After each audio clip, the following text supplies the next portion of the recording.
एक लड़की दुल्हन बनकर अपने ससुराल पहुंची। नई बहू के घर में आने से परिवार में खुशियों का माहौल था। पति अपनी नई नवेली दुल्हन को हनीमून पर ले जाने की प्लानिंग कर रहा था, लेकिन उससे पहले ही दुल्हन ने दूल्हे को मौत की नींद सुला दिया। दरअसल दिल को झकझोर देने वाला ये मामला गुजरात के गांधीनगर का है।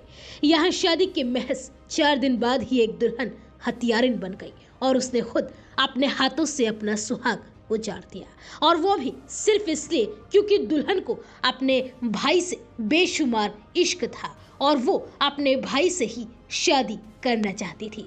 दरअसल अहमदाबाद के रहने वाले भाविक की शादी बीते 10 दिसंबर को गांधीनगर की रहने वाली पायल के साथ बड़े ही धूमधाम के साथ हुई थी। भाविक अपनी पत्नी को शादी के 4 दिन बाद मायके से वापस ससुराल लाने के लिए घर से निकला, क्योंकि उसे अपनी नई दुल्हन के साथ हनीमून पर जाना था। लेकिन वो ससुराल नहीं पहुंचा, जिसके बाद भाविक के ससुर ने भाविक के पिता को कॉल करके बताया कि उनका दामाद अब तक घर नहीं पहुंचा है। जिसके बाद ससुर और उनका परिवार दामाद भाविक को ढूंढने के लिए घर से निकला। जब ससुराल वाले दामाद को ढूंढ रहे थे, इसी दौरान उसकी एक्टिवा उन्हें दिखाई दी। आसपास पूछताछ करने पर पता चला कि इनोवा कार से आए 3 लोगों ने भाविक को उठाया है और उसे अपने साथ ले गए हैं। इसकी जानकारी भाविक के घर वालों को भी दी गई, जिसके बाद भाविक के पिता ने थाने में एफआईआर दर्ज कराई। चूंकि शादी के 4 दिन बाद ही पति का अपहरण हुआ, इसलिए पुलिस को पत्नी पर कुछ शक हुआ, क्योंकि उसके हाव भाव बदले हुए थे। जिसके बाद पुलिस ने नई दुल्हन से ही पूछताछ करनी शुरू कर दी और फिर ये साफ हो गया कि भाविक का किडनैप कराने में उसकी नई दुल्हन पायल का ही हाथ है।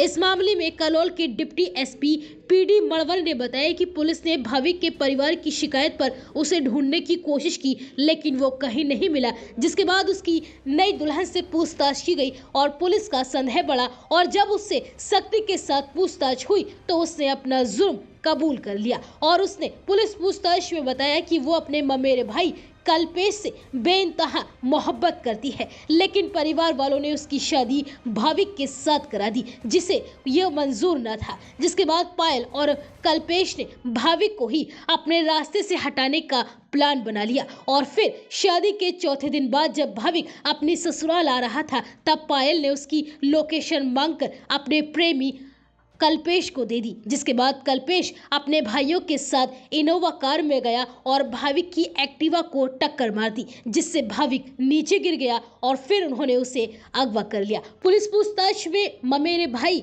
यानी प्रेमी कल्पेश ने बताया कि गाड़ी में बैठाने के बाद हमने तुरंत ही भाविक की गला दबाकर हत्या कर दी थी और फिर भाविक की लाश को नर्मदा केनाल नदी में फेंक दिया ताकि वो किसी को नहीं मिल सके। पुलिस ने कल्पेश और उसके दोनों साथियों को भाविक के अपहरण और हत्या के लिए गिरफ्तार कर लिया है और साथ ही पायल को भी हिरासत में लेकर उससे पूछताछ चल रही है। वहीं भाविक की लाश की भी अब पुलिस तलाश में जुटी हुई है। इस पूरे मामले में हैरानी वाली बात यह है कि अपने ममेरे भाई के प्यार में अंधी बनी पायल ने शादी के ही 4थे दिन अपने पति को मौत के घाट उतरवा दिया, लेकिन अब उसे बाकी की सारी जिंदगी जेल में ही बितानी पड़ेगी। वहीं अब भाविक की मौत के बाद परिवार के लोगों का भी रो रो कर बुरा हाल है और वो अब उस मनहूस घड़ी को कोस रहे हैं जिस घड़ी में वो पायल को बहू बनाकर अपने घर लाए थे।